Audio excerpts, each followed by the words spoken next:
আসসালামু আলাইকুম, সাথী ব্লগ চ্যানেলে তোমাদের অনেক অনেক স্বাগত। আজকে চলে এসলাম তোমাদের সাথে আরেকটা নতুন ভিডিও নিয়ে। আই হোপ আজকের ভিডিওটা তোমাদের ভালো লাগবে। প্রথমে ঘুম থেকে উঠে আমি চাটা খেয়ে নিলাম, তারপরে আমি কিছু ডাল ভিজিয়ে রাখলাম। আজকে একটা স্পেশাল জিনিস বানাবো, আর সেটার জন্য তোমরা দেখে ফেলেছো, থাম্বনেল অ্যান্ড টাইটেল দেখে বুঝে ফেলেছো। তো প্রথমে আমি একটা দোসনা নিয়ে বের হয়ে গেলাম আমার পিসাত্ত ভাইয়ের সেই সবজি খেতে। সেখান থেকে আমি আজকে মূলত সেই কুমড়োর ফুলগুলো পেরে আনবো। তো অনেকগুলো কুমড়োর ফুল ফুটেছে আজকে। তো আমি ফাইনালি চলে আসলাম ক্ষেতের পাশে। এখানে ক্ষীরা গাছ আছে, এই যে কুমড়ো ক্ষেতরা তোমরা দেখতে পাচ্ছ, অনেকগুলো ফুল ফুটে আছে, হয়তো বুঝতে পারছো না, আমি তোমাদেরকে পেরে দেখাবো। এই দেখো, তো এই দেখেন ফুলটা আমি পেরে নিচ্ছি। তো আপনাদের সাথে এই জিনিসটা আজকে শেয়ার করবো। তো আপনারা ফুল ভিডিওটা দেখতে থাকেন, আর যারা আমার চ্যানেলে নতুন আসছেন তারা অবশ্যই চ্যানেলটাকে লাইক, শেয়ার অ্যান্ড সাবস্ক্রাইব করে দিয়ে যাবেন প্লিজ। তো চলুন।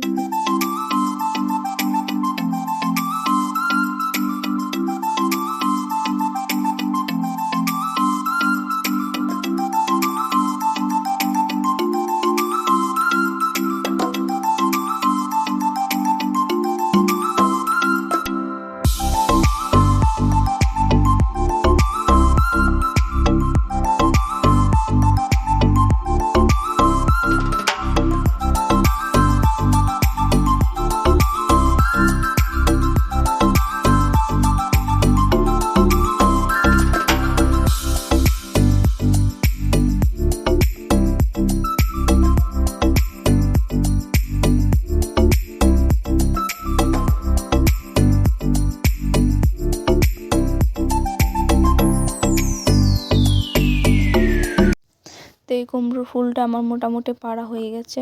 তো একটু তোমাদেরকে জাস্ট দেখিয়ে দেব এখন যে আমি কুমড়োর কতগুলো ফুল পেরেছি। তো সেই সবগুলো কুমড়োর ফুল দেখতে পারছো, আমি অনেকগুলো কুমড়োর ফুল পেরেছি। সেগুলো নিয়ে এখন যাব বাড়িতে।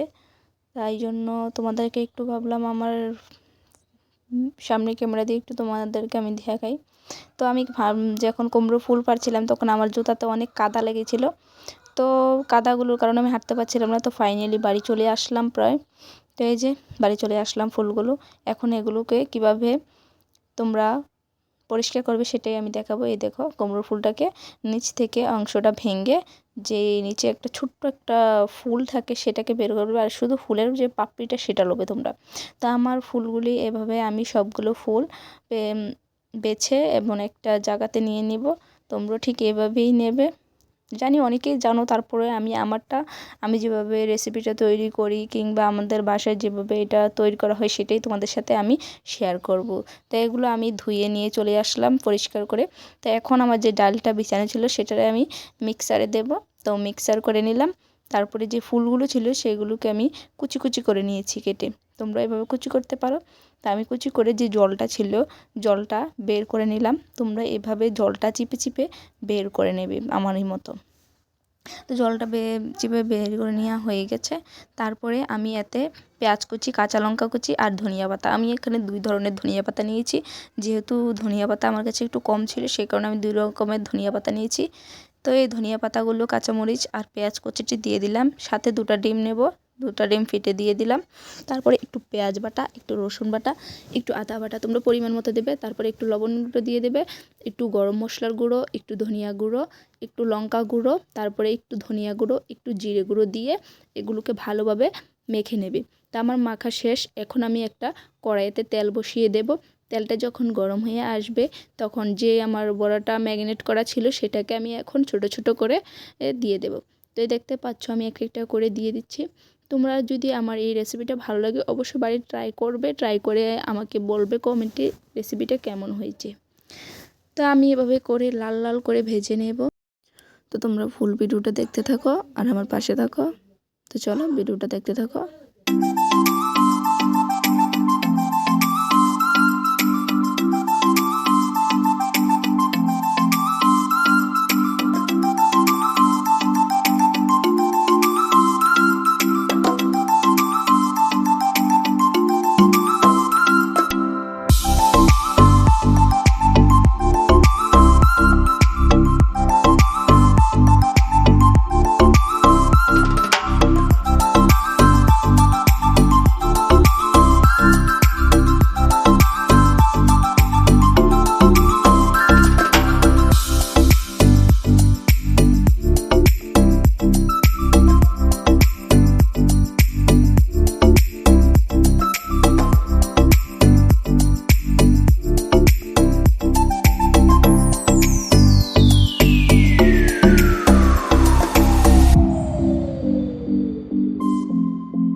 তো আমার রেসিপিটা হয়ে গেছে কমপ্লিট। তো দেখতে পাচ্ছ অনেক সুন্দর করে প্লেটটা সাজিয়ে নিলাম। এই রেসিপিটা কেমন হয়েছে তোমরা অবশ্যই কমেন্ট করে আমাকে বলবে। আর খেতে দুর্দান্ত স্বাদ ছিল, তোমরা অবশ্যই আমাকে কমেন্ট করে বলো। তো বন্ধুরা আজকে বিদায় নিচ্ছি, নতুন আরেকটা ভিডিও নিয়ে আবারও চলে আসবো। আজকের জন্য আল্লাহ হাফেজ, সবাই ভালো থেকো, সুস্থ থেকো।